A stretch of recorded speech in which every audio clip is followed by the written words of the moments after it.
This is the scene of the crime.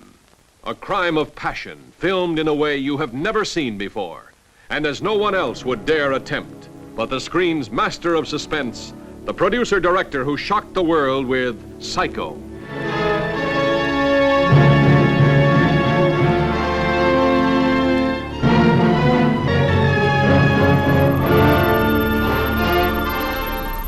This is Foreign Correspondence. Deeper into Hitchcock. Welcome to the 40th episode of Foreign Correspondence Deeper into Hitchcock podcast. My name is Michał Leszczyk and I'm joined as always by my co-host Sebastian Smoliński. Hello. I teach film at the University of Warsaw, and Sebastian is currently a PhD candidate at the same university. And in this podcast, we discuss Alfred Hitchcock's filmography in chronological order. And this is, as I said, the 40th episode. Quite amazing to even wrap our minds around it. And in a way, it may be a culmination of this podcast, because today we will talk about a film that is my favorite Hitchcock film, and for many is a favorite Hitchcock film, Rear Window from 1954. The story of a reporter, L.B. Jeffries, trapped in his apartment as he is recovering from a broken leg, and he starts to suspect that there might have been a murder in his New York building. And we will have a very, very special guest. Very special. Let's add the fur, because it's really...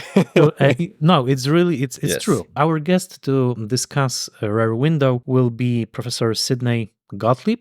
And Sebastian, can you introduce our guest a little bit more? Because I'm really so thrilled that we will have Sidney as our guest. I'm also very thrilled that the professor will join us. He's a professor of film studies at Sacred Heart University in Fairfield, Connecticut, and also occasionally teaches Hitchcock at NYU. But I think we here in Poland know him as the wonderful editor and author who edited 2 volumes of Hitchcock on Hitchcock, indispensable book for Hitchcock aficionados, and the one you start with and the one you end with. Currently, Sidney's main endeavor is Hitchcock Annual, which he edits and which is the center of Hitchcock scholarship nowadays, a wonderful publication. And I'm very happy that we both had the chance to meet Sidney live, right? On 2 different occasions, but Yes. yes, you did meet Sidney in the UK, if I'm not mistaken, as you were attending a Hitchcock conference that we already mentioned on our podcast, and I had the pleasure of having a coffee with Sidney in New York City last year when I was visiting, and he was teaching at NYU at that time. He was teaching a Hitchcock class. So without further ado, let's delve into discussion. We pre-recorded this discussion, so we can already say, bear with us, it's a fantastic talk. We really had such a wonderful time with Sidney, and we hope that you will have a fantastic time listening to it as well. Okay, so our wonderful guest is with us, Professor Sidney Gottlieb. Hello, Sid. Hi, it's Hello. so nice to be here. Thank you so much for saying yes to this. And I didn't say this before, but I just want to mention that today is really a historical day for me, and your visit makes it so, because my very, very first Hitchcock book I ever got in my life, that was the year 2000, was the collection that you edited, Hitchcock on Hitchcock, edited by Sidney Gottlieb, which you signed for me when we saw each other in New York. So today, this dialogue really completes a full circle for me in terms of my love of Hitchcock. So I just wanted to mention that personal element. Your work has been tremendously important both to me and Sebastian over the years. Well, thank you so much for saying that. And I feel very gratified that so much of my work is not so much to have me speak about Hitchcock, but to let us hear what he had to say about himself, about filmmaking and everything. So that's an ongoing project, and I'm just so glad to hear that it has been of use to you and other Hitchcock scholars, other people.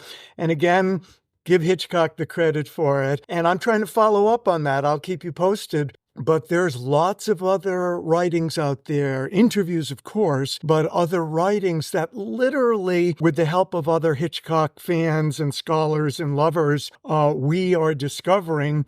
So I hope there will be further, maybe volume 3 of Hitchcock on Hitchcock. But again, he is the person to listen to and to watch. Fantastic. Fantastic, and I would also like to thank you for being with us. This meeting was, we could say, long time coming. We started to plot this event last year. We were so excited that actually you messaged us with some warm words about the podcast. It means world to us. You know, we are recording it in Warsaw. We are far away from the global centers of Hitchcock studies. So it was a lovely day when we received your message, and we asked you last year, you know, what would be the movie that you would like to, maybe, if you would say yes, discuss with us? You said Rear Window, and this is the day. So we are super excited, and thank you for being with us. Well, thank you. And let's say today at this very moment, and I know this will be, posted in the future, but at this moment, the Center of Hitchcock Studies is right here with you. And Thank you. I know that you'll be editing things that I say. I hope you don't edit this out, because I want to kind of follow up, and your very gracious thanking of me. I want to tell you how valuable your podcast is to me. I follow it regularly. I adore it. I learn from it. And whenever I have a Hitchcock occasion coming up, either a talk or teaching a class or something like that, there are always some go-to places. I pick up Truffaut, which I just did earlier. I pick up Robin Wood. Usually there are some go-to essential articles or books on whatever particular topic it is that I may be addressing. Foreign correspondence is on that list. But unfortunately, I didn't have the advantage of prepping for this moment by listening to a podcast on Rear Window. So Right. we are making that podcast, and I hope it will be a very useful opportunity for people in the future. Thank you so much. We are humbled and very, very happy to hear this. In many, many ways, this is an important moment for us. And also, this will be a segue to the film itself, I just want to make our listeners aware that we are recording this in September 2024, and August 2024 marked the 70th anniversary of the original premiere of Rear Window. This is a film that originally opened in August of 1954, and this alone makes it even more special to discuss it on this anniversary. And I have to start by a personal confession, which is actually quite public by now, at least in Poland, that this is my favorite Hitchcock film. This adds another layer. So just by means of beginning the conversation, do you remember your first encounter with Rear Window? And crucially, how deep were you already into the Hitchcock lore when you first watched it? Well, I had a feeling that might be a question that would come up, so I did some thinking about it. Alas, I can't remember the very first time that I saw it, but of course it would have been after the re-release, and I'm sure I saw it first on video, although I then did graduate at a certain point to see it on the big screen. I can't even remember the very first Hitchcock film that I saw. I've been trying to pin it down, but I think, to the best of my recollection, it would have been one of the sort of public domain British films that were circulated, shown at my school because the library had a copy of The Lady Vanishes or The 39 Steps. So that was my introduction to watching a Hitchcock film. I literally do not ever remember watching a Hitchcock film when it was first released. And I was of film-going age at that time, but I remember when Psycho came out. I specifically remember not seeing Psycho. I don't remember when Rear Window came out, but that's a long-winded way of saying I came to it sort of rather late. I didn't go to film school. My concentration was always on literature, but I was always a film lover. So it's not surprising that I came across Hitchcock and that I was instantly attracted to him. So I would have seen other Hitchcock films before seeing Rear Window. That was my preparation. I don't know that I was deeply involved in film studies at the time, but this was part of my growing attraction to film studies and growing attraction to Hitchcock and Rear Window in particular. I do remember loving, liking, being attracted to Rear Window from the very beginning. And I'll go back to your initial comment and admit, yeah, push comes to shove. If people say, what's your favorite Hitchcock film? I think it's got to be Rear Window. Now, that might be a separate question from if somebody says, what's the best Hitchcock film? Mm-hmm. But I'll go one step further to say one of the reasons why I like Rear Window so much is because I think it also vies for being the best Hitchcock film. That's a great story. I think in Poland, there's 10 years between my experience of growing up in Poland and Michał's. I think in Poland, this film has special status. It was one of the most often broadcasted among Hitchcock movies. So I'm not sure. I also don't remember, but I think it could be, if not the first, then one of the very first Hitchcock movies that I encountered. And of course, watching it for the first time on a small TV screen, always in my house, we had small TV screens because we had small apartments and my parents, they didn't like to, let's say, devote the whole wall to a big TV. There was this culture of 14 inches in my house, which of course, as I became older and more demanding cinephile, was upsetting for me. Now I'm planning to get bigger screens, but what I'm driving at is that I watched, this wonderful cinematic film on a small screen. And since that moment, since that very first screening, I saw it twice on a big screen, great restorations, 4K DCP restored versions, one in Cleveland several years ago, Cleveland, Ohio, one in Warsaw when Michał was presenting this film. But for me, it's a movie which I associate with a small screen in a very, let's say, convoluted way. I think it's kind of perfect to be watched at home by a single person or by a couple. It's of course it's great to watch it with a whole crowd, especially with American crowd. Watching Hitchcock movies with Americans is amazing because they laugh so much, so hard. Poles don't get half of the jokes and they generally think it's a thriller, so why should I laugh, right? But these are comedies, these are great comedies, but still for me, Rear Window brings these memories of rainy afternoon, small screen, and being engulfed by this very small story. So before I pass it on to Sid, since you all mentioned your first screenings of Rear Window, I will just say I saw the film for the first time in August 1995.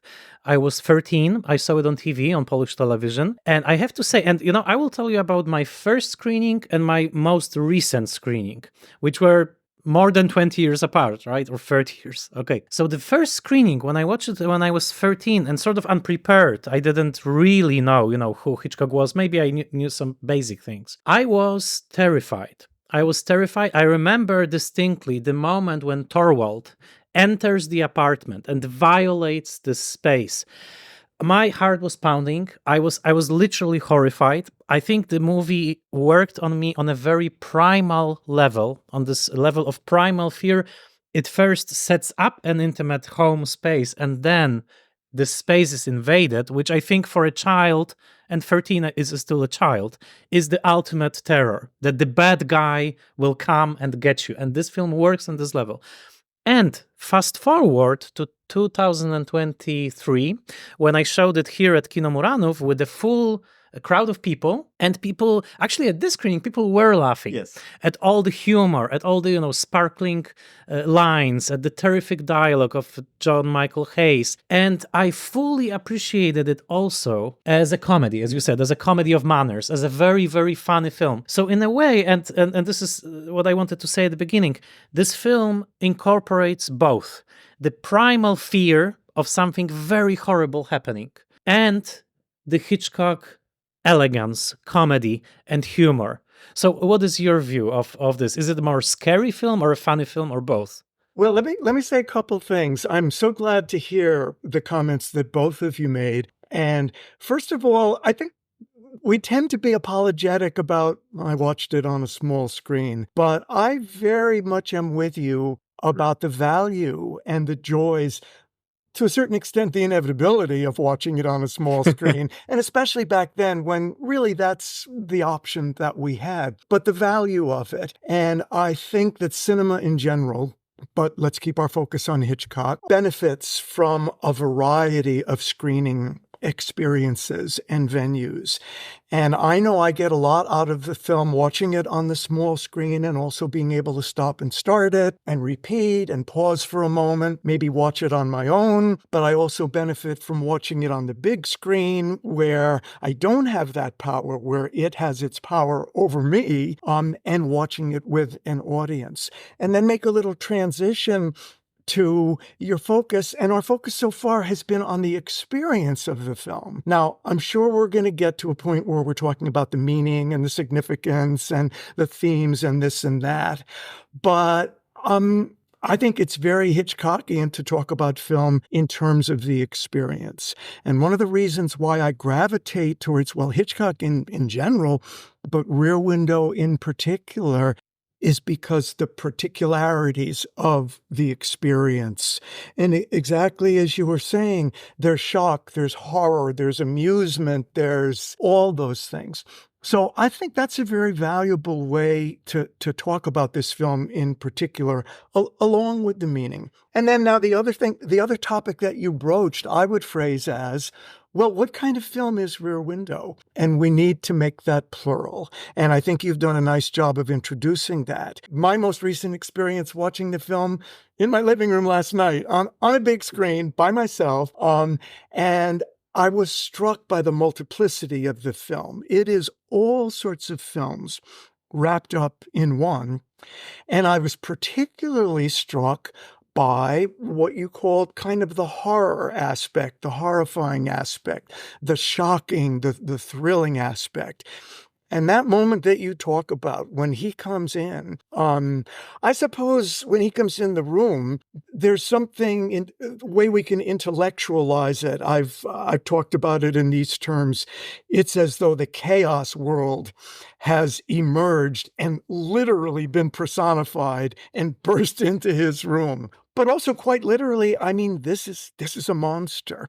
And as you say, there's the comedic touch. There's all those things. So I hope we get a chance to pursue not only those two aspects, but even other, for lack of a better term, genres, other aspects of cinema that Hitchcock puts into this wonderful film. And before I forget, going back to your initial comment about the small screen, Rear Window, of course, as we frequently say, it's a reflection on cinema, and it embodies the visual, the cinematic experience, and that includes watching small screens. I mean, this is a film about not only watching things on screens, but he's watching a bunch of small screens over there. So I think it's certainly relevant to value the experience of watching on a small screen. There you go.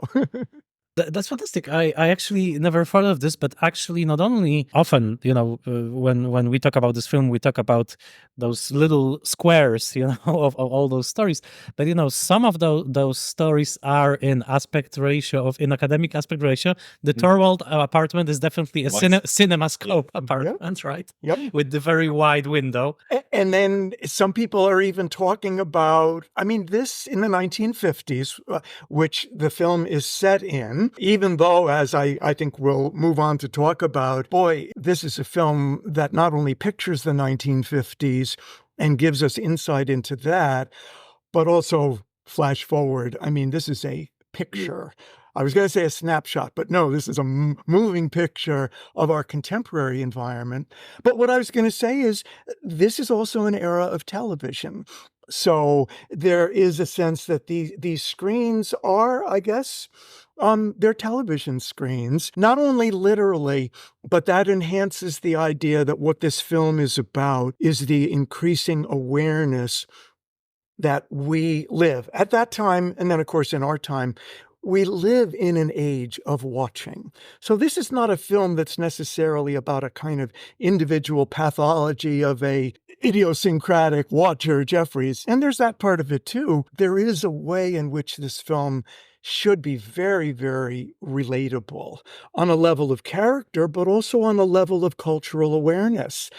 For sure, this is picturing the world that we live in. This is super important point, but maybe it's obvious for you guys, but I just recently, like last year or like this year, I started to think about the very simple fact that we don't see a single TV set. We don't. And this is something, I mean, maybe you know, because I don't, maybe you know from your research, because this seems to be like this structuring absence almost, right? We know that this is the era when already, as you mentioned, CinemaScope is entering, we have super spectacles, the threat of television, and so on, all these usual suspects. And then we have a movie about screens and about, let's say, home television, but we don't have a single TV set, which I'm sure was not just a random omission. I think it was like deliberate aesthetic choice not to have these people being distracted by their own TVs that we see in the movie, because I'm reminded of a scene in Playtime, right, which is precisely, right, the protagonist looking at other people's experience of watching television. Unless the newlyweds are watching TV all the time. And she's actually, maybe this, yelling, honey. This is what you tell to the censors, in the 1950s. Of course, I'm joking. No, but that's a great observation. Not that Hitchcock necessarily needs our direction, but wouldn't it have been a wonderful moment when we look over and we see the closed, shutter on the newlyweds? Well, of course, we're meant to sort of fantasize, they're making love, and the Jimmy Stewart character has that sly smile on his face and the Kuleshov effect. I mean, we know what's happening, but wouldn't it have been a kind of cool moment if we looked over at that screen and saw the flickering light of a television? But, as much as Hitchcock packs into this film, clearly, you can't put everything. It would have been wonderful whether it would have crossed his mind or not. Everything that you say suggests that maybe it is a structuring absence, or it would have been so neat to fit that in somehow. Whether he thought of it consciously or not, he probably thought, you know what, I've got enough to really call the viewer's attention to the inescapable fact that we live in a world of watching. But certainly, post the 1950s and post the experience of watching Rear Window, now filmmakers who sometimes maybe even more than we realize have not only Hitchcock on their mind, but Rear Window, now they're free to add that element. And I got to say, when you started talking about it, I thought of Tati as well. So contemporary filmmakers, they would be, I think, hard-pressed not to kind of introduce television into this. Because interestingly, we have dance, right? We have Miss Torso, we have music, a composer, photographer. So we have various, media. That's just a footnote to what you say. But I think this is one of the, elements that all of us, the three of us, find fascinating, that probably you guys saw this movie more times than I did. I saw it around, I don't know, maybe 8, maybe something like that. Some people are going into 50 or 100, but each screening is such a huge pleasure and rediscovery. And some of that I hope we'll mention. Well, and you mentioned those individual characters in the context of saying, one of the focal points of the film is on a community of artists. And there's the sculptress, there's the dancer. Even the woman with the dog is identified in the script as a professional whistler, the siffleuse, she's called. The songwriter. There is a sense of kind of, this kind of ties in with the reflexivity of the film. It's a reflection on not only cinema, but also artistry of various kinds. As much as it is all that, and I don't want to minimize it, I think there is, for lack of a better term, the broader human dimensions of it. And I think the focus on the reflexivity of the film is essential, but it wouldn't be nearly as important if there wasn't a fundamental assumption, I think, unstated by Hitchcock, that, the problems of art, the issues of art are very interesting, but these are also the issues of life. And there is that connection. So I think there is that kind of dual focus. It's about arts and artists, and maybe specifically cinematic artists. But the connection with the real issues and problems of life is absolutely essential. We shouldn't be too narrow in our approach to Rear Window. That's a great observation. I would try to experiment just now, and offer yet another perspective on it, one that I became more acutely aware of when I was actually visiting New York. You, whenever you are a guest lecturer at NYU, you actually teach very, very close to the supposed location of this film, right? Because it's right there, Greenwich Village, Broadway, Waverly Place, although there's actually an address in the film. But the question is, can there be a case made for Rear Window as a New York film or a Greenwich Village film? Because as you mentioned, this is a community of artists, but this is not the general experience of New York in the 1950s. It's an experience of a very closed, bohemian almost enclave of people who were living in that very particular place at that very particular time. 2 days ago, I read this new interview with Martin Scorsese in Sight and Sound, in which he reminisces about his New York childhood. And he says, I didn't know that there were any artists there. For me, it was the shipyards, it was the factories, it was the working class New York. It wasn't the New York, of sculptures and photographers. And yet here we see a model, a photographer, as you mentioned. Is this a Greenwich Village movie in a way?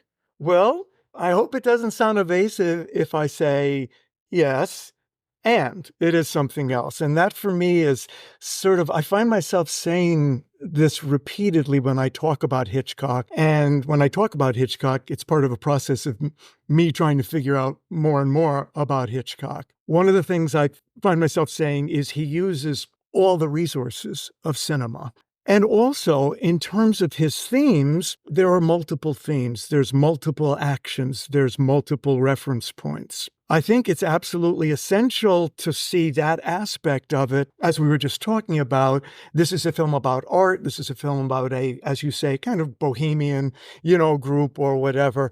But it also expands outward. As I was trying to say a moment ago, the problems of their art are real problems of life, but also there are other people in the apartment building. As you pan around, I think one of the things that Hitchcock is trying to establish is both a kind of specificity. This is a particular location. He uses words at the beginning of Psycho to say, we're at this place at this time, almost at this minute or whatever. So there's that effort in the so-called establishing shot to make it very specific. But there's also a breadth to it. And we see that there's, right above the artist who's writing the songs, there's a family with a young girl. And then you pan around and you see that there are other people there as well. I don't think there's any sense that the young couple are artists in any way. So I hope it doesn't sound like I'm hedging or fudging to say, I think there's all that. And let's also make the connection that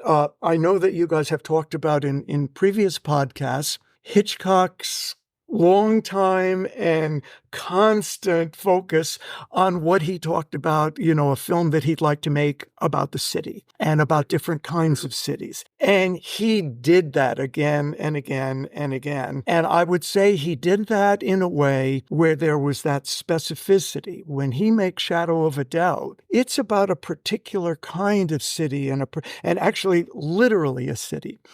When he makes Vertigo, that's very much a city film about San Francisco or whatever. And you could make a long list of that. And you could say, yeah, Rear Window is a New York film. It's a Greenwich Village film. But I would always say, and more. So you mentioned that you appreciate or you like to think about this human aspect of this movie, like that these are of course fictional but real people, meaning that these are characters with not only theoretical preoccupations like what is knowledge and so on, if we assume that Jeff has one, but also people with feelings and with their in a way emotional lives.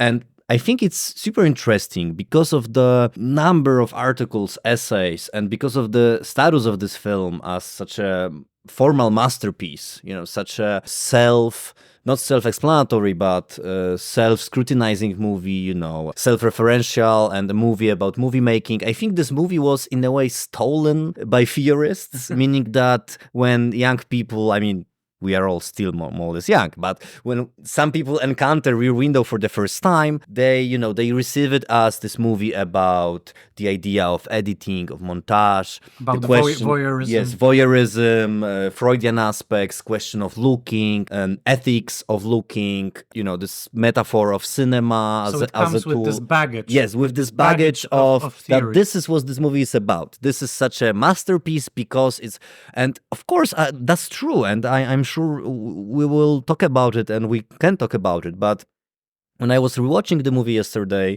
also on a pretty big screen and sitting very close because of the current home situation I have, I discovered some amazing details. I will maybe mention that in a moment. But what I was struck by, of course, is the quality of the dialogue, which is really almost like there were moments when I felt like if I was watching an Ealing comedy, some the lady killers or one of them, in a way, the dialogue, the warmth of the situation.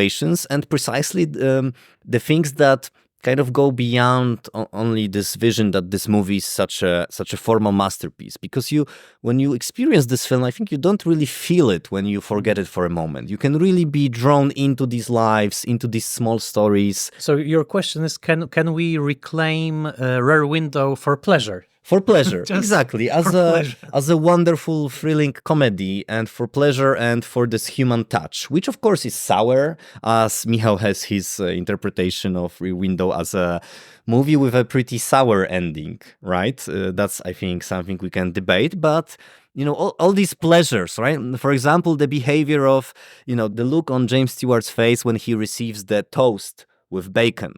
Right, the look on his face, he's like a child, like an 8-year-old, and these are these moments which are also there in this movie, which is so obsessed with framing, pace, and all kinds of lenses. I think this is one of the biggest pleasures I have, that this movie has this part of its soul there. You said so much that's valuable there, and I don't know that I can add anything to it, but just to go over some of the things that you said, I know that I've benefited enormously by, shall we say, I don't want to caricature it, but by the theoretical approaches and the formalist approaches. But I think that can become a straitjacket, that can narrow our window into Rear Window, for lack of a better term.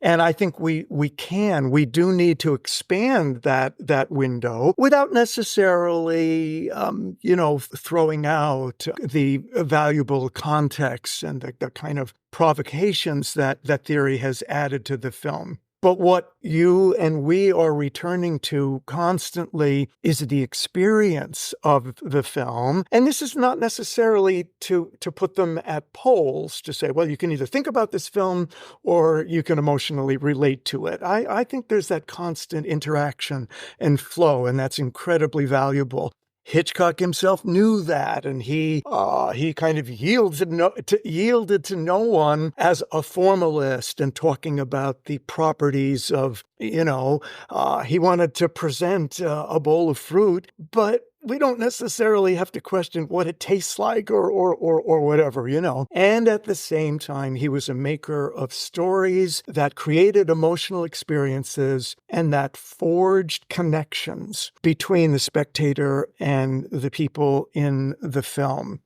Maybe we'll get a chance to return to that. I think this is a film about connections on any number of different levels. And then the final word that you used and reiterated, pleasure. I think Laura Mulvey is an incredibly insightful critic of films in general and has opened up all sorts of avenues. But in the polemical part of some of her writings, let's be blunt about it. It's anti-pleasure. She talks about visual pleasure as being founded on, at least in her interpretation, and actually maybe more the interpretation of some people who follow her and push her into a corner that I'm not sure that she wants to be trapped into. But there is a sense that we have been misled into feeling pleasure from the cinematic experience on grounds that are really pretty reprehensible. I think we need to recover that the validity,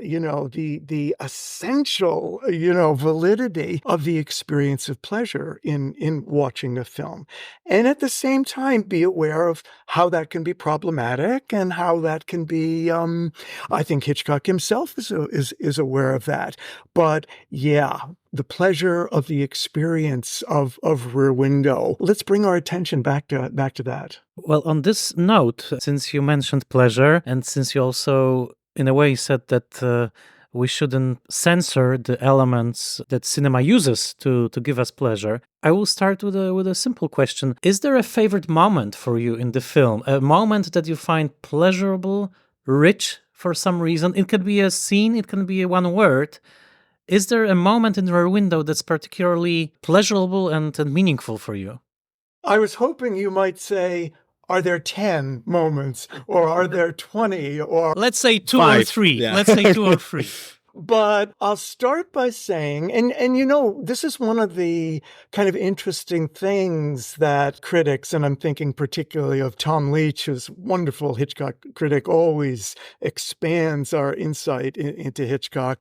The idea of, is Hitchcock a filmmaker of moments, or is Hitchcock a maker of kind of unified constructs that have an integral, kind of pattern and everything like that? And again, this is going to be my go-to answer for the day. I think he does both. So I think it's valuable to talk about Hitchcock moments. And I can think of any number of them. And at the same time, I think any discussion of Hitchcock moments might usefully be joined to a discussion of, okay, and then how does that moment fit into the succession, the integrated whole? And that, of course, is one of Robin Wood's main arguments when he talks about why we should take Hitchcock seriously and why we can legitimately call him a great artist, not just a great entertainer or whatever, because there is that dimension. So what to pick?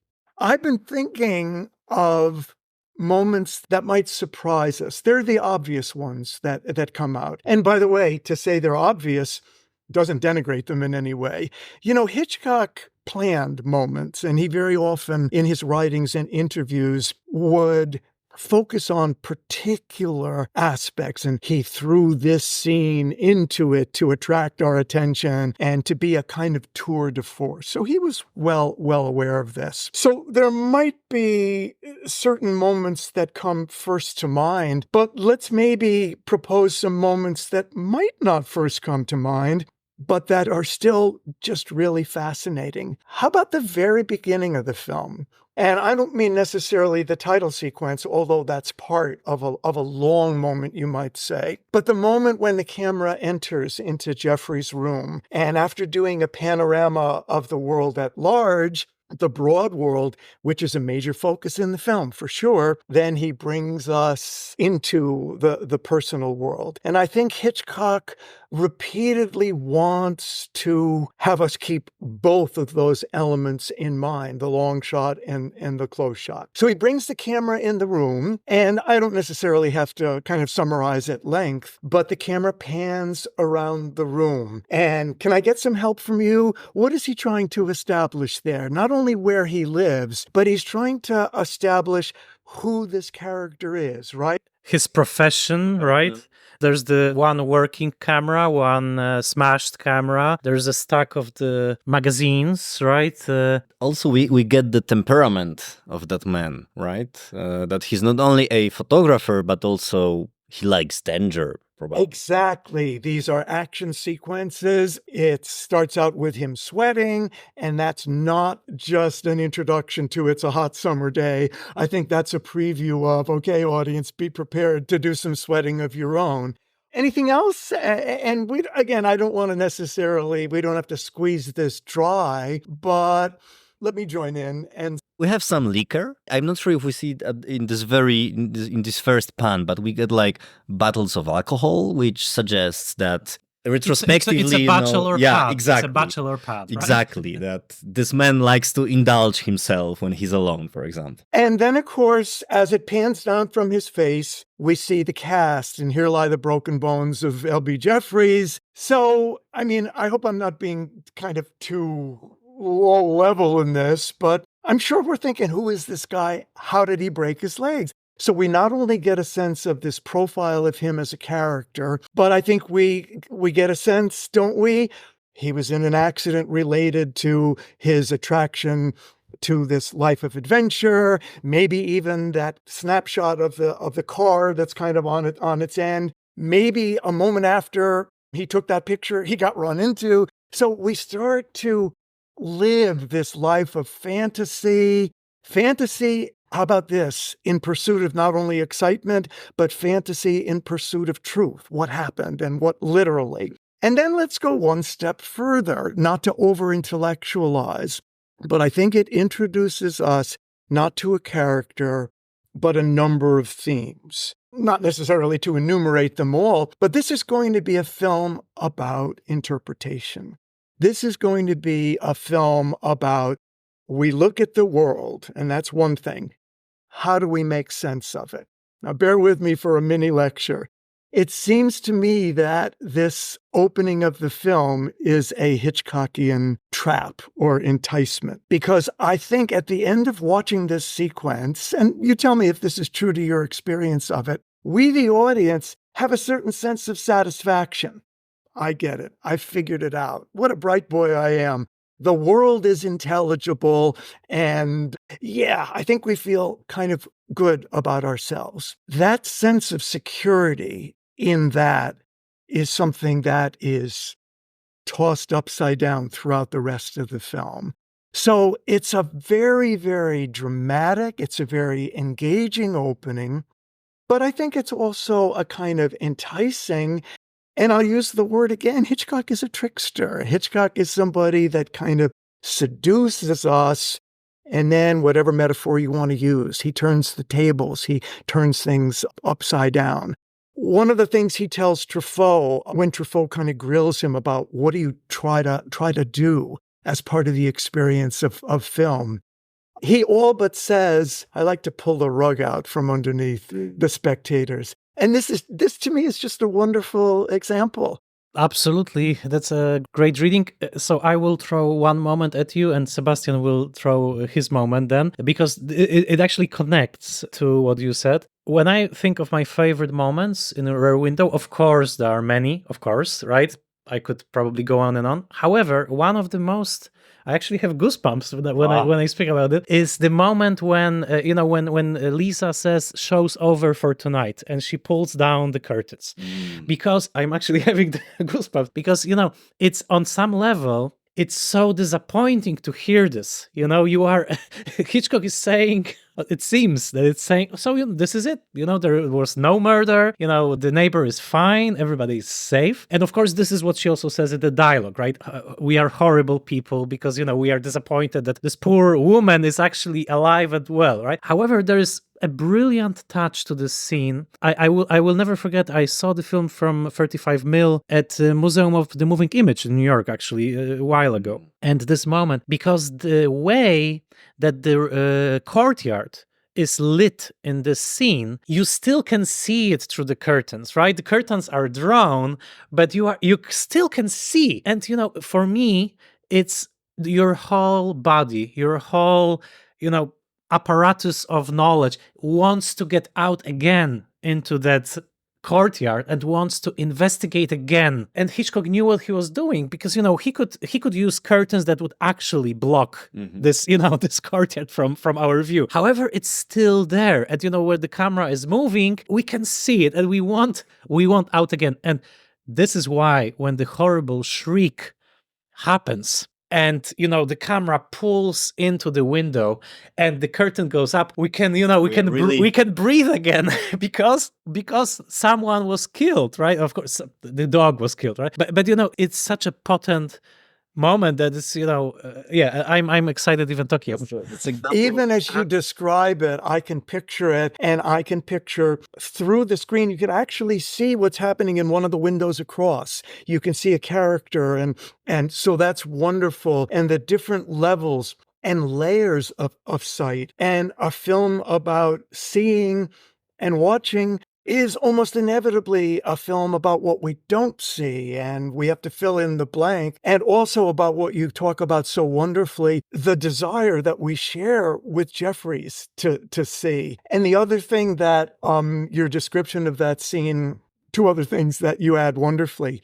We talk about the visuality of Rear Window, but one of the classic important moments is the shriek. I mean, this is a textbook case on not only watching and sight, but hearing and using sound effects and music and things like that. And then also, this is a film that has multiple moments and, for lack of a better term, multiple arcs. And it moves us up and then it maybe brings us back. The rhythm of Rear Window is absolutely incredible. And that's a kind of oral metaphor. But yeah, the rhythm of the film is terrific. Okay, let's hear the next moment. Yeah, absolutely. This is actually quite a game. So now you say your scene and let's interpret it. I will, but yeah, just like two very small footnotes to what you said, dear gentleman. This moment when she says the show's over, you mentioned that you understand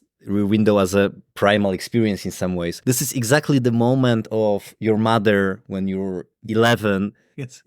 Putting lights off. Now we go to, you cannot watch movies anymore. Right? I mean, that's... However, your mother doesn't open the little suitcase saying preview of Yes.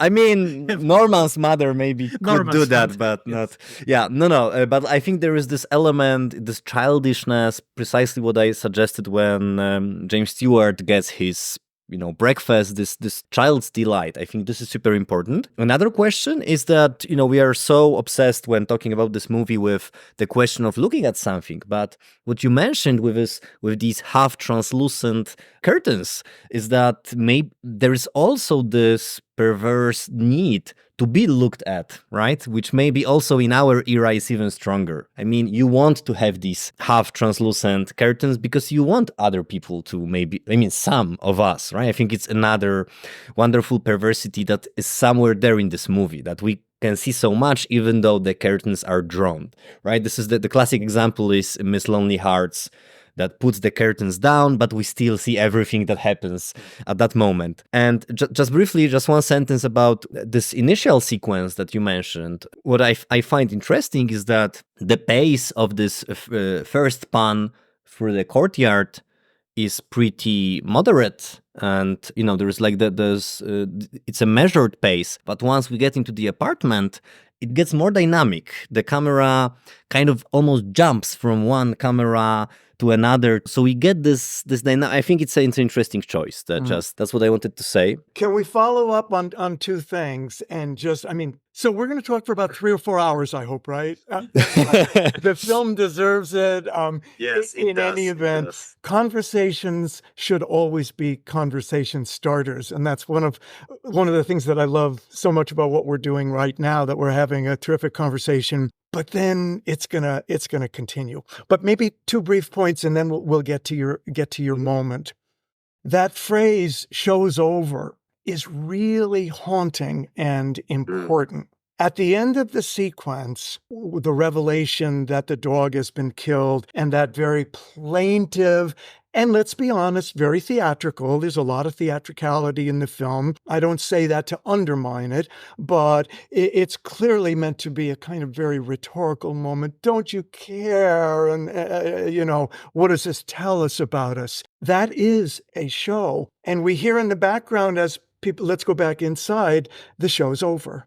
And it seems to me that I could summarize so much of what I feel is valuable about a key theme and, for lack of a better term, message, something we're meant to get, is the idea that Rear Window presents the idea that life is a show but it should be so much more than that. And maybe we'll come back to that as we get into some of the deeper themes or messages or whatever. Part of what I think is so worrisome about a certain kind of watching is when, not so much that it establishes to be looked at this or it's an exercise of male power, and all that is important. I'm not being dismissive of that, but it is a mode of disconnection rather than a mode of connection. So the metaphor, show's over. This really catastrophic, heartrending thing has just happened. And I think we do feel it. And then it's kind of, well, change the channel or go inside. Let's go back to the party. And I think the film really tries to move us from the sense of life as a show to be watched in a kind of curious, almost smirking way. One of James Stewart's characteristic gestures, that kind of smile that is almost a kind of superior smirk or whatever. I think one of the efforts of the film is to change that expression and to turn it into a look of concern. So I hope I haven't gone off the deep end about that. But that whole metaphor of the show and the idea of, well, show's over. Well, I think Hitchcock wants us to tell us to make us think about life as something more than a show. Well, I've said enough. Let's get to your moment. I will just briefly describe my moment, but just briefly also follow up on that. The word you used, superiority, this is, in case of James Stewart, how he looks at others. This is something I didn't register during the first several screenings, because the textbook explanation of this Kuleshov effect, right, is that he reacts to what he sees. And of course he does. But when I was watching that this movie yesterday, I precisely felt this, just this element of this godlike feeling of superiority, that he not only reacts and is interested in what's going on, he already kind of knows. And this is something that the short story of Cornel Ulrich establishes from the very beginning. In the first paragraph, he says, I know their timetables, I know what they are doing. So that this godlike feeling of superiority. Oh, so they do it again. They quarrel again. Oh, she's exercising again. And this smile, and I think it's a great acting on Stewart's part.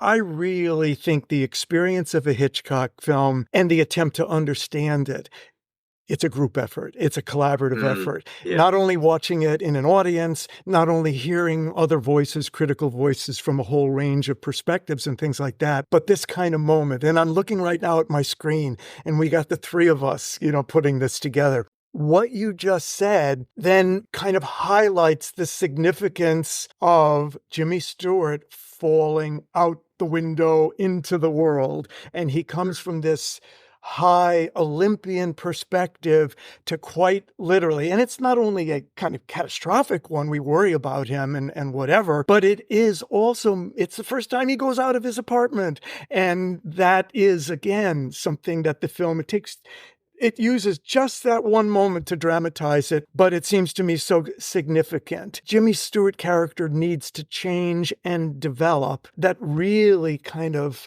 almost archetypically signifies it, his fall into the world. Yes. Time for your... So my moment. It may be surprising, but I've always loved this movie for its ambience. Right, and perhaps I also was always a Vertigo guy, meaning that the tragedy of Vertigo somehow appealed to me more than the drama of Rear Window. But my choice is the first night sequence when it's raining, because as I mentioned at the beginning, for me it's a home movie. It's a movie that I enjoy so much when I watch it alone, or maybe with my wife, but this singularity is something I want to highlight. In a darkened room. The movie is about that. Exactly. Yes. So, preferably in October, November, when it's raining outside, and the way they recreated this rainy.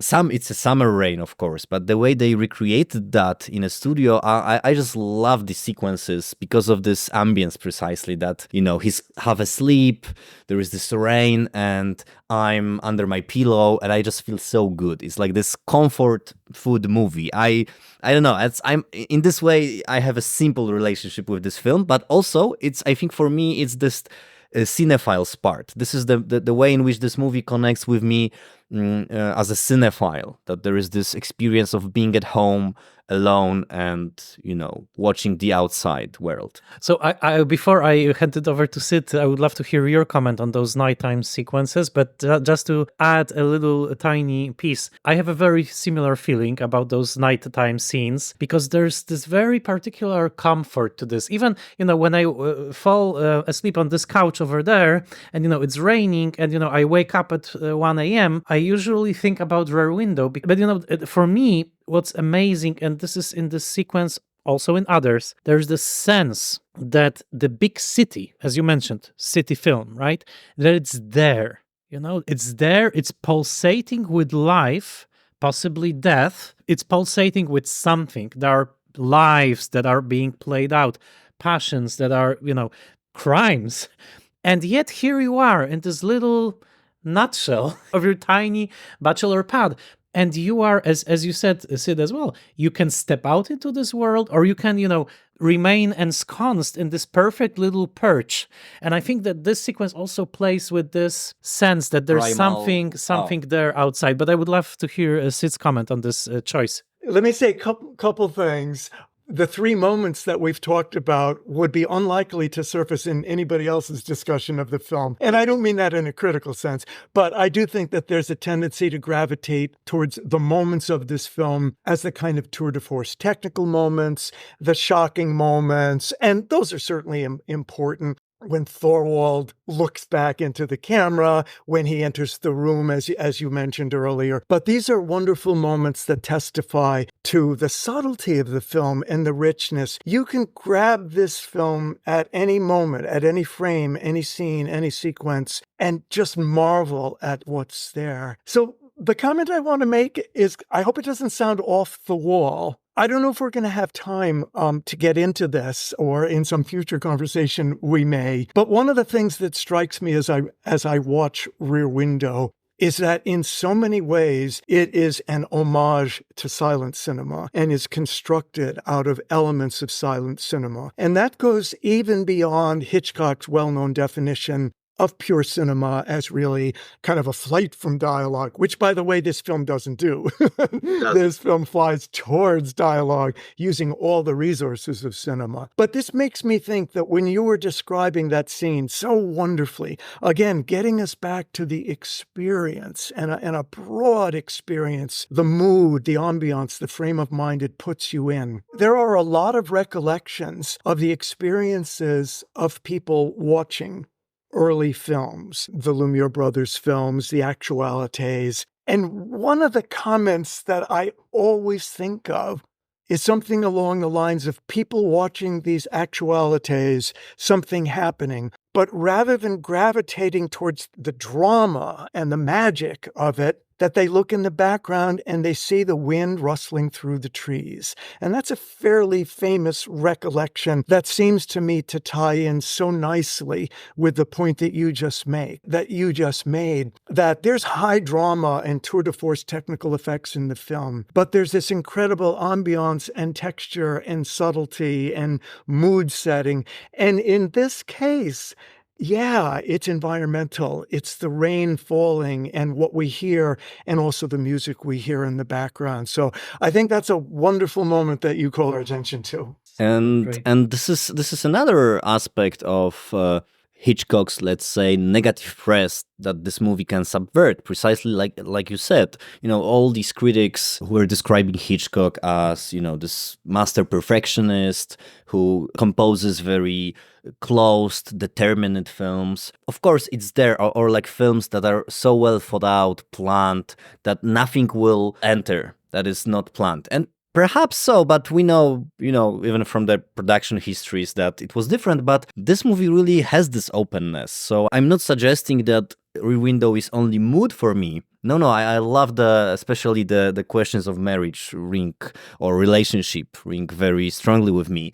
But I think the fact that there is this smooth connection between this question of looking and these theoretical questions, plus all these pleasures and comfortable places this movie puts us in. I think this connection is what makes it such a great movie, that it's not pure theory or it's not pure construction, although of course it is. Everything is artificial, but even though it's so artificial, we can find these moments of some kind of visual truth or audio truth live. I think it's great. Yeah. And you know what? The issue of pre-planning, I want to give Hitchcock and his collaborators, of course, full credit for their input and their planning and the conscious design of the film. But however these moments came in, I wonder if we looked up in the script whether we would see a detailed description of Thorwald leaves his department. We hear the rain, or see the rain, or hear the rain falling. I wonder, or whatever. And you know what? Even not, I just treasure that it's in the film, however it got there. So let's give full credit to Hitchcock for planning so many things and the conscious design of things. But there may very well be lots of other things. Hitchcock didn't know what he was doing, but he certainly did it. He and his collaborators, they did it. And we have the film that we can just go to and constantly pull these things out of. I love your use of the term openness. I think it's an open film in so many regards. It's not rigid, doctrinaire. I think it has some focal points. I think it makes some propositions. I think it tests some hypotheses, but I think these are far-ranging. And I think the feelings that we have are multiple and complex and varied. And when we finally, at some point, maybe get to talk about the ending of the film, I would say that this is a very open-ended film as well. And when we talk about how we should watch the film, I'm all for critical commentary and critical approaches that open up new avenues. And that happens in theory, and that also happens in other critical approaches. But I'm not very attracted to, I've got the key to Rear Window, and it all boils down to this, or whatever. I think it is open. And as highly planned as it is, dare I say, there's a certain amount of messiness in the film. And by that, I don't mean whatever, but I think Hitchcock would actually say, hey, part of what I'm doing is I'm picturing a world into which chaos intervenes. So of course there's going to be messiness. Messiness is true to life. But I also mean by that, not only your sense of openness, but a sense of richness. So I think that's such a key word to keep in mind about the film. This is wonderful. Before we move to the discussion of the ending itself, which I would love to do, and also bearing in mind that you are graciously giving us your time, I would like to propose just one more game for all of us, just to comment on two more characters, and then we will move to the ending, because I think it's pretty obvious by now that we could discuss every single scene in the film and go on and on and on, because we love it so much and it's so great. However, I wanted to ask you both, first Sid and then Sebastian, about two characters in the film, which to my mind represent the brightest point of the film and the darkest point of the film. And to me, the brightest point is Stella, played by Thelma Ritter, because she's a character who's fully adjusted to the world. She's fully accepting of human nature. And she's completely pragmatic and compassionate, however, without sentimentality, towards people in her life. And for me, this is full adjustment. I would love to be adjusted like her. I'm not. However, the darkest point for me is Thorwald, because I think that he's probably the loneliest character in the film. He's the dark version of L.B. Jeffries in this sort of very, very, very dark Dickensian way. Yes, right? Multiverse. You know, he's deeply dissatisfied with his life to the point of committing murder. You know, there's something about Cornell Woolrich stories in general, that there are those very dissatisfied characters. And many films were made, you know, Mississippi Mermaids. Never mind. But I think Thorwald, when you think about it, I started by describing him as a monster, but he's not really a monster. He's sad. He's a very, very sad character. So I would love you to comment on those two characters, about Stella in this fantastic performance of Thelma Ritter, and on Thorwald, who is beautifully played by Raymond Burr, a closeted man in his real life, by the way, a closeted gay man. So I would love to hear Sid's take and Sebastian's take, and then we will move to the ending of the film. Okay, so much to say.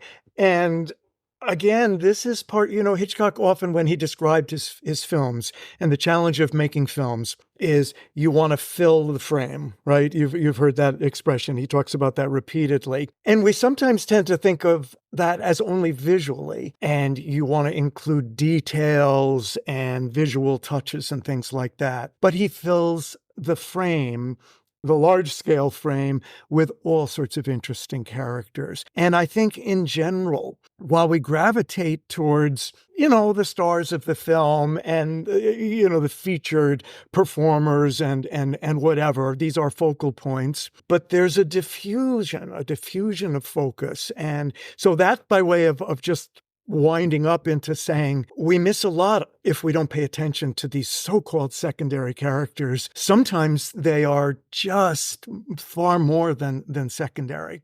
So I want to try to keep this short, even though, oh my God, my mind is like going in all sorts of different directions. It's probably pretty well known, but maybe worth repeating a couple of sort of the background facts of things. There is no Thelma in the original story. That the original story is all men, that the attendant is a male, an African-American male, as it turns out, doesn't figure that prominently. So I was going to say, let's give credit to John Michael Hayes, although the screenwriter, although Hitchcock always kind of said, I was involved in all the screenwriting, and he undoubtedly was, and who knows whether he initiated it or whatever, or contributed to it. But for whatever reason, John Hayes makes some wonderful statements about the need for the Thelma character. And not to put words in his mouth, but he basically kind of says, she is us. And also, she is our connection to the world. I think we have a connection with the main characters. Maybe broadly speaking, we are not, fashion models or high adventure, photojournalists or whatever. But presumably, there are moments of engagement with those characters.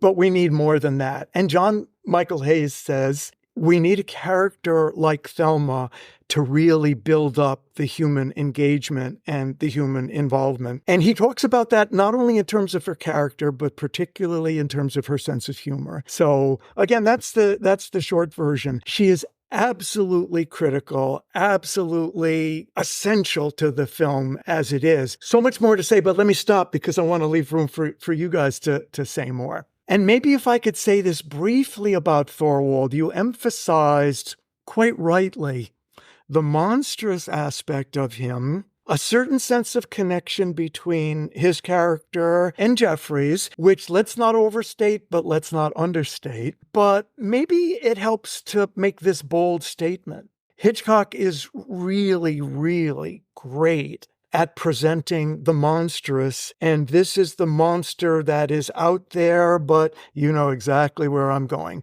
but is in here.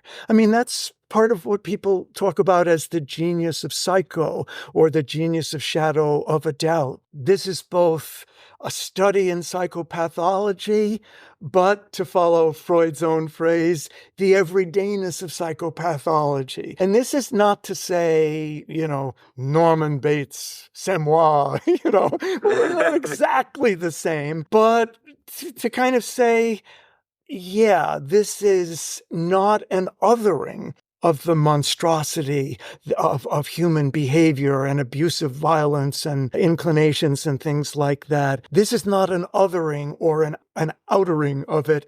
For lack of a better term, it's an innering of it. So let me stop there, but I think Thorwald is incredible. And at the moment that he is monstrous, which, Michael, you pointed to so wonderfully at the very beginning, and how shocking that is, it's also a scene of pathos, of incredible pathos, I think, maybe surprising. And by the way, pathos that soon turns to something else as he throttles, Jeffries. And boy, we couldn't be more frightened about that, nor could we be more distant from it. We are Jeffries at that moment. But again, that element of pathos. And I don't think he takes it too far, but I don't think he lets us forget it. So I've said enough. Let's hear what you guys have. That's really wonderful. I have some thoughts, but I will keep them after you speak. So go ahead. Okay. So your take on Stella. Just few follow-ups, because one more bit of cultural trivia. When we were watching this movie for the first time on Polish TV, of course we didn't have subtitles, but the voiceover was reading all the lines, right? Like single male voice reading all the lines. But up to this day, my parents watch movies almost only in that way, right? Luckily, it doesn't happen in theaters. But why I'm describing that is that yesterday I was very much struck precisely by the pathos and the deep sadness that we have in Raymond Burr's voice when he comes to James Stewart. I was really kind of, again, we know this film, but it's as if I have discovered it for the first time. How sad, how miserable he is when he asks James Stewart. And of course, on a larger plane, I mean, I'm really sorry for him. He's a monster, but honestly, I didn't know his wife. I don't care. Maybe I have some beef with him that he killed this dog, right? It wasn't a good move. It's heartbreaking, but hey, he could start a new life, right? It's and he says he doesn't have any money, so exactly he doesn't have a lot of money. He's a traveling salesman. We saw that. We know that. We read Arthur Miller. Exactly. I mean, the voice that Raymond Burr, chooses, the way he's directed in that scene, it's really heartbreaking. He just stands there, this like poor guy. He's also the only or one of the few obese characters in the movie, so obviously he's a stand-in for Hitchcock in that sense. It's important.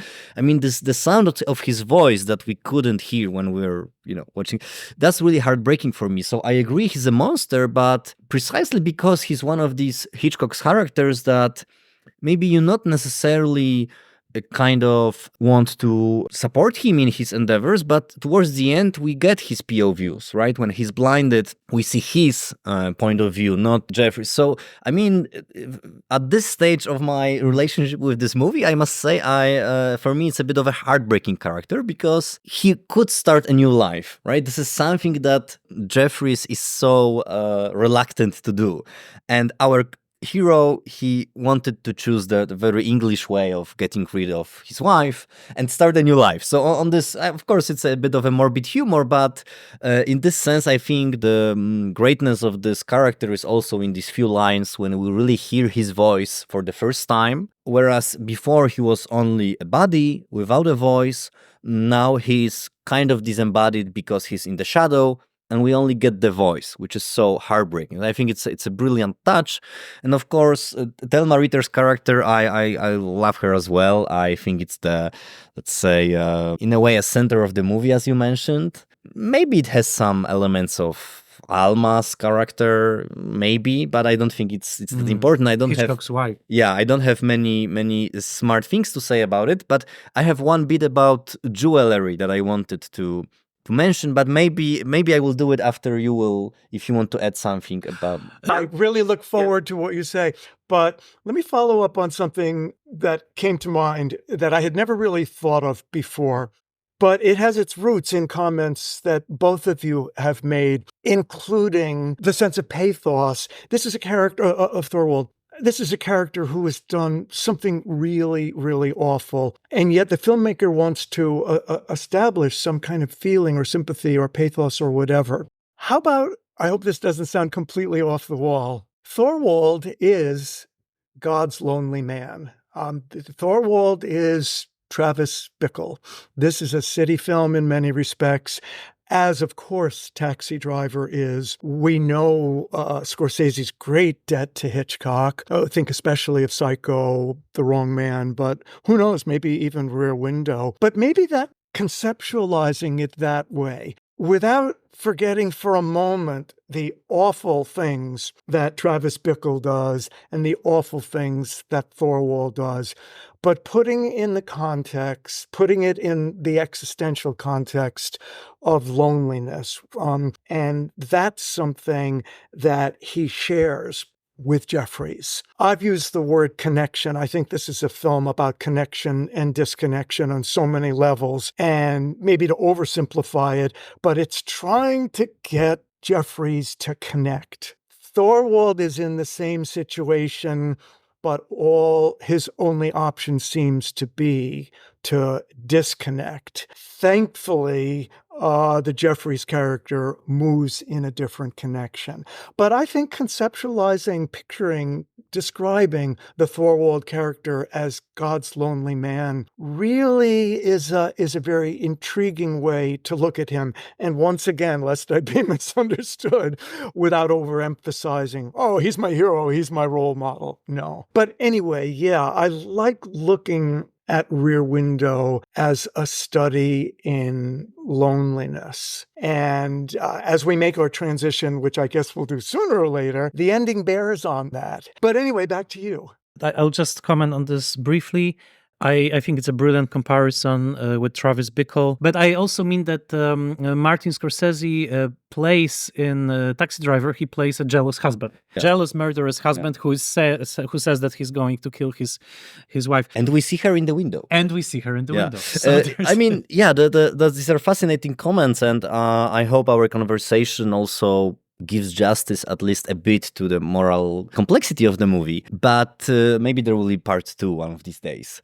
You mentioned jewelry. Yes, so jewelry, of course, I mentioned that for me this aspect of, as you beautifully named that, this movie about connections, loneliness, how to, I mean, what choices should we make to make ourselves more happy and feel, more connected and so on. I think it's there. And of course, one of the main, I think, themes, and maybe that was analyzed somewhere, is jewelry, of course, in this film. Not only the ring, but also the profession of the salesman who's selling jewelry, but also, and this is something that I observed yesterday, and I found it fascinating and outrageous. In one of the scenes, Grace Kelly enters and she has this huge bracelet. It's a bracelet, I think that's the word, and it has like additional ornaments, and it gives so many sounds. And this sound is super important in this film. And throughout this scene, then she changes. She changes her dress, but for like 3 minutes, she's like almost like a Roma singer or something.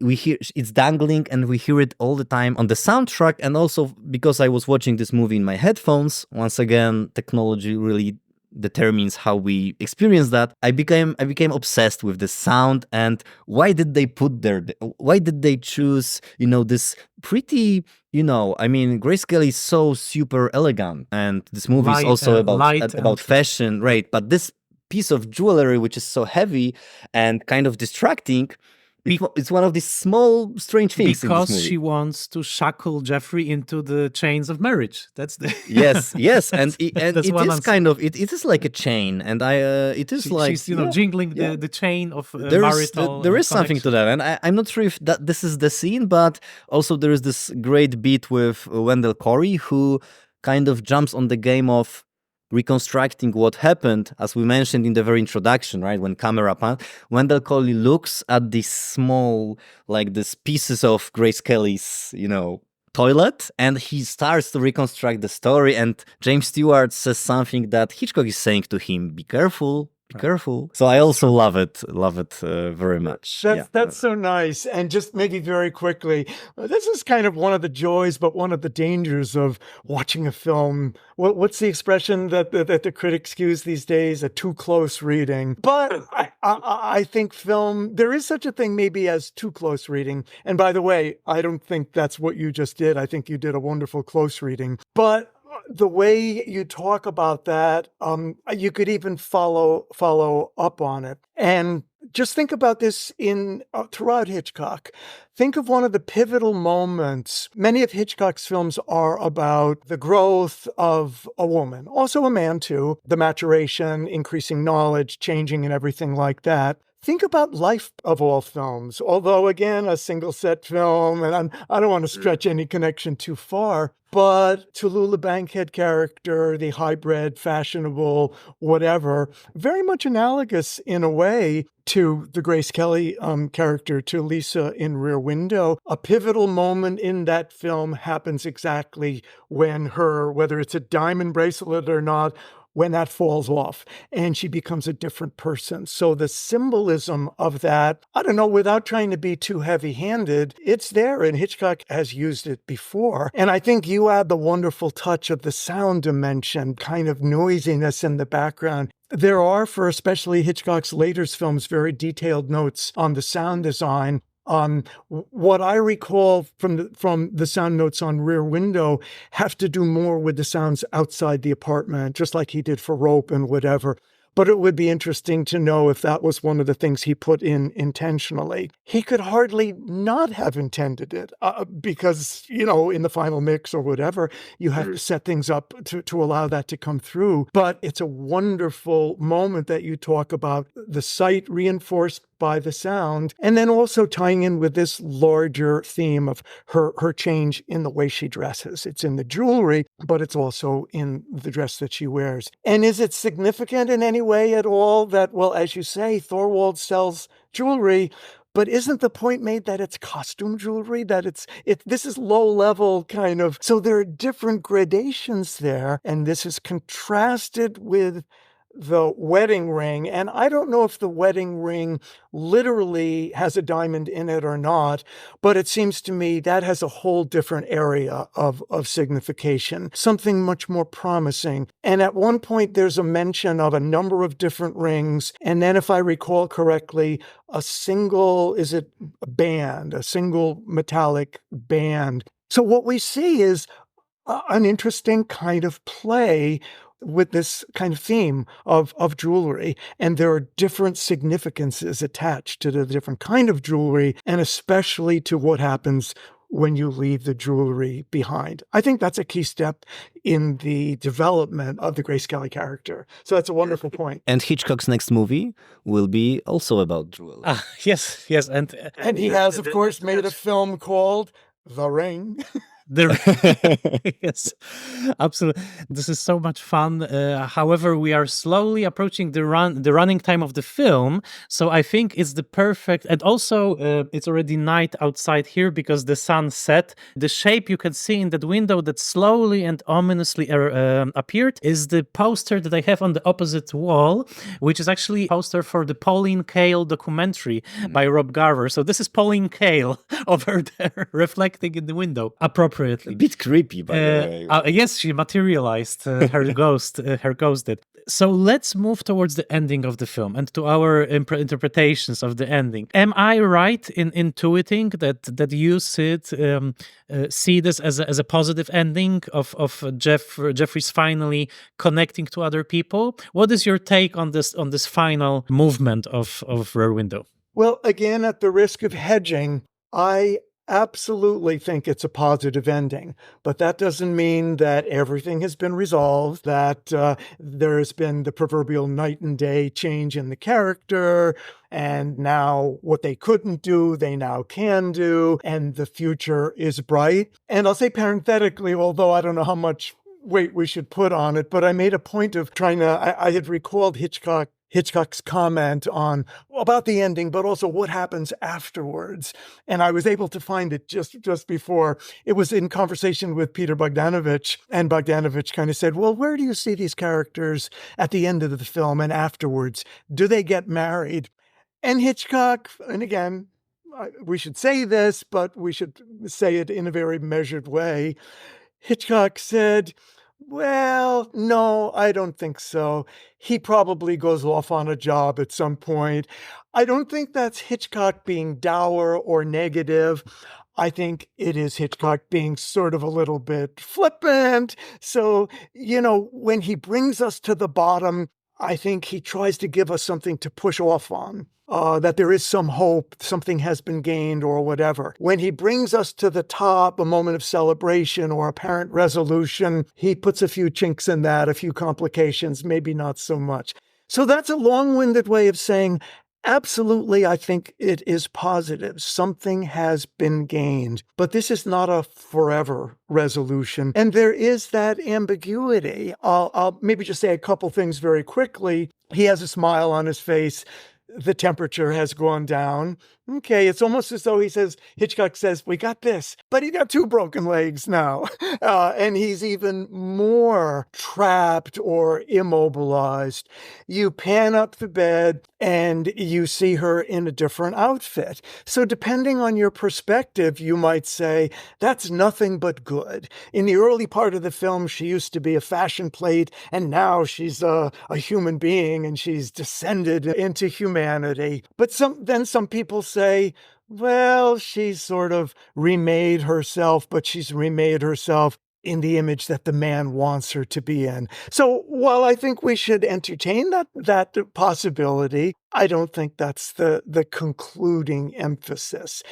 Going back to your term, Sebastian, the openness of it. And then that wonderful moment at the end, and she's got 2 texts in front of her. I hope I'm not belaboring the obvious, but I think it's worth going through the details of it. It is, towards the high Himalayas. So maybe there is a coming together of them, whether or not it's a kind of her giving in to him. Again, different people are going to say different things. And then, of course, she picks up the Harper's Bazaar, which she had mentioned earlier, which is a fashion magazine, along with other things. And then we look to her smile. And again, it is fittingly a Mona Lisa smile, isn't it? It is an open-ended smile. And here's what I always note when I see the film and always try to call attention to. I hope this isn't too painfully obvious, but this is Harper's Bazaar, Bazaar, but it is also the Bizarre. This is Hitchcock's little sense of, hasn't this been an incredibly bizarre, off the wall, but wonderful story? And Hitchcock leaves us not to wrap things up. It's this, that, and nothing else, but in a metaphor that I'm sure you're familiar with and which we're engaging in right now, he leaves us to continue the conversation, to talk further. Is it this? Is it that? And knowing that there are going to be all sorts of perspectives on it. So I hope I haven't just rehearsed the obvious in that, but I do think it's a positive ending. But if I say it's not conclusive, I mean, the film stops, but it continues in ways, and it continues with a sense of openness. So let's hear your take on the ending. This is the second time tonight that I have goosebumps just listening to you. This was such a beautiful piece of film scholarship that you just did. It's fantastic. I will keep my comments for now and give it over to Sebastian. What's your take on the ending? Yeah, I'm still recovering from the beauty of this conversation. Yeah, so my take is that, there are so many rhymes in this movie. We won't be able to even, the way it's rhythmic and rhyming, and it has its mirroring, but just at the very beginning, a bit of a haunting image of a negative and a real cover. You know the images I'm talking about. We have this negative image of a woman at the beginning when the camera, right, glides over it. And of course, we may interpret that in many ways, that this is about photography, or this is about the idea of a woman, or this is the idea of event and its representation, but also its negativity. It's, of course, rich, philosophically rich, but in the context of the ending, I think it's another rhyme that we get this at the very beginning. We got this idea that a woman, maybe 1950s subversive idea, a woman is more than one thing, right? Or a person is more than one thing. We get the image, and it's negative. And while I tend to think that there is this sour note in this ending, I'm actually happy that she takes what she likes most at the end. This is she. We don't want her to be remade in Jeffrey's image, right? At least I don't. And of course, it doesn't release the tensions that will be in this relationship. But maybe, following on Sid's very charitable interpretation, maybe it will be part of the strength of this relationship. Maybe, for at least for some time, that she won't become a guerrilla photographer ever. But we don't want her to. This is not what we love in her, or what maybe Jeffries will love in her. So maybe this idea that it's not only one or the other. She may be both, as she demonstrated. She may be the most beautiful, enchanting person who provides this theatrical experience of Uber Eats in the 1950s, right? With guys, with a waiter from 21, yes. But she also maybe include the waiter. But she's also, she's managing better than Jeffries when it comes to outdoor experience, walking from one window to the other, right? So she's also she has that, and we will always remember the sparkle in Jeffries' eyes when he sees her in the action, right? So that's what I think. That maybe.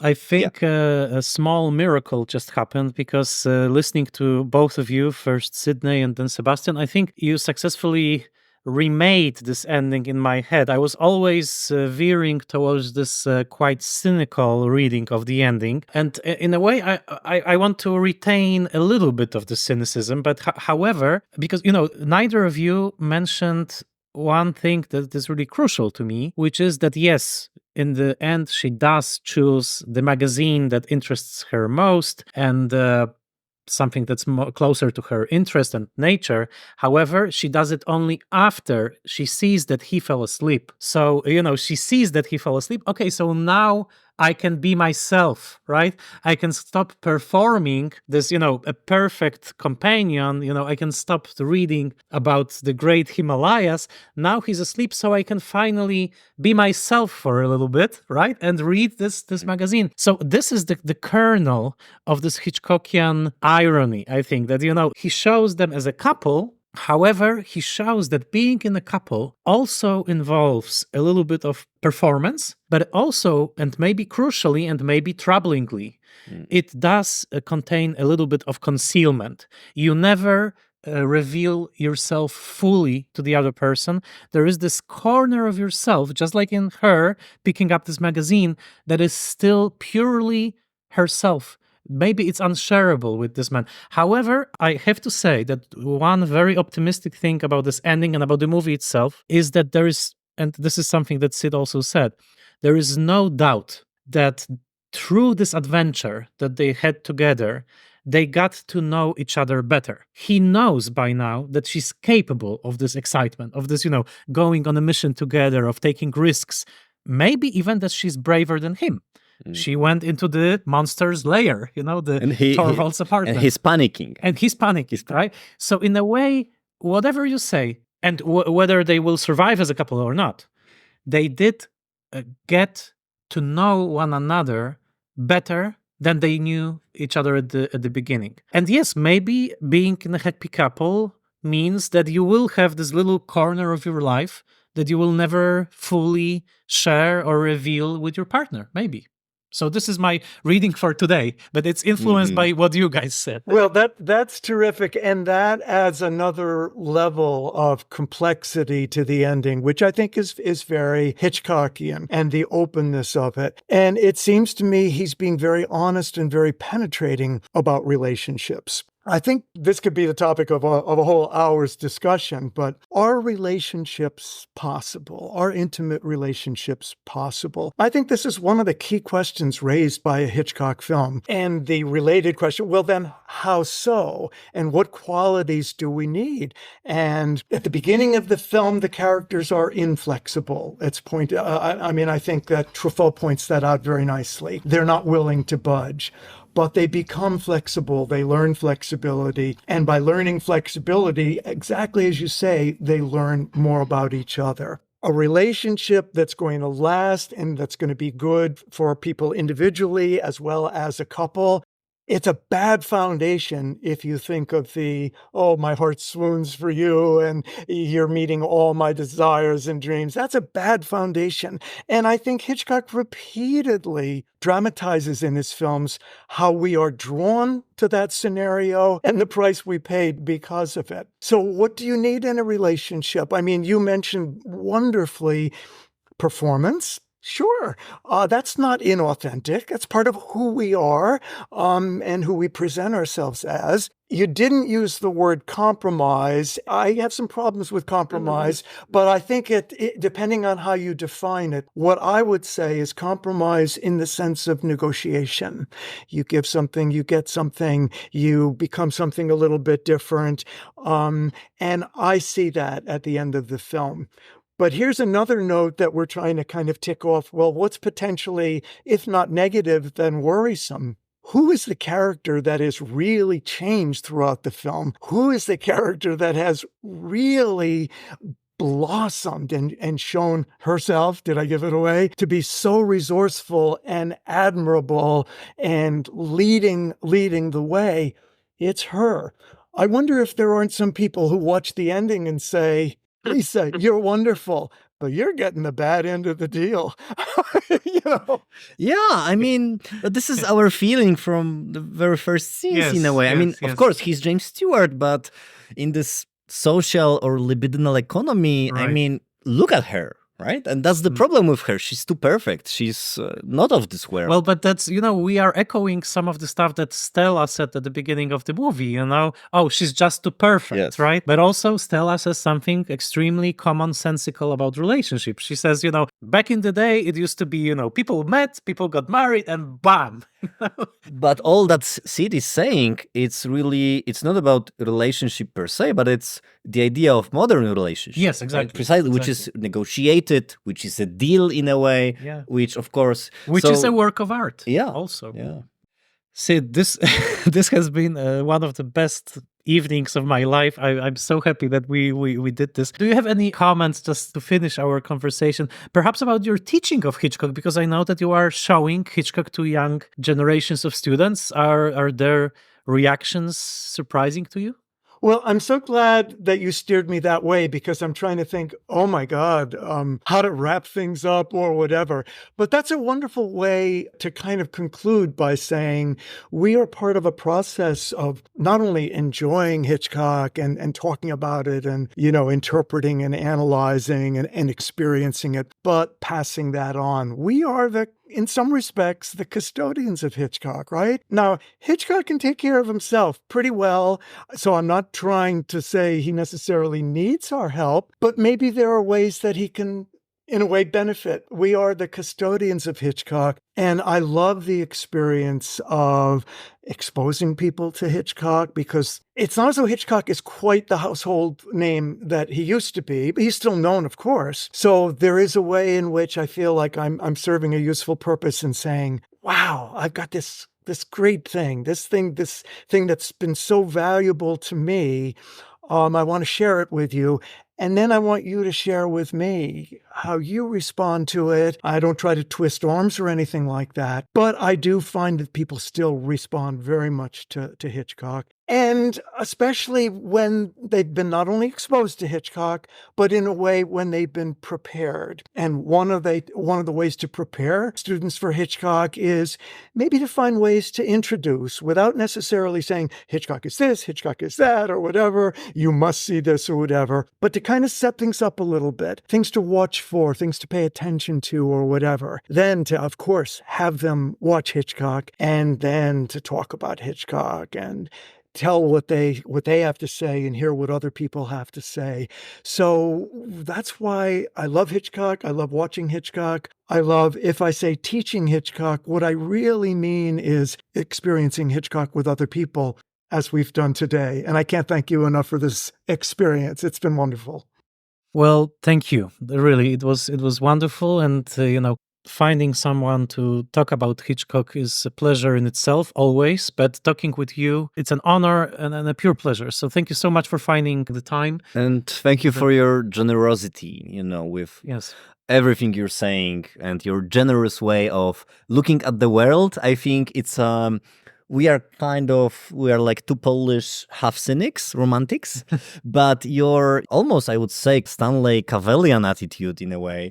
It's mind-blowing. Thank you. It's really wonderful experience. And we hope that you will have many wonderful screenings of Rear Window and other Hitchcock films in the future. So again, Sidney, thank you so much. Thank you. I started this episode by saying that this will be the culmination of the podcast, and I really hope that we will have many wonderful episodes ahead of us. But in a way, this was a fulfillment, to discuss my favorite Hitchcock film with you and with Sidney for the running time of the movie, because the conversation itself, it was almost 2 hours. It was fantastic. So again, we are grateful, and I'm so happy that Sidney accepted our invitation.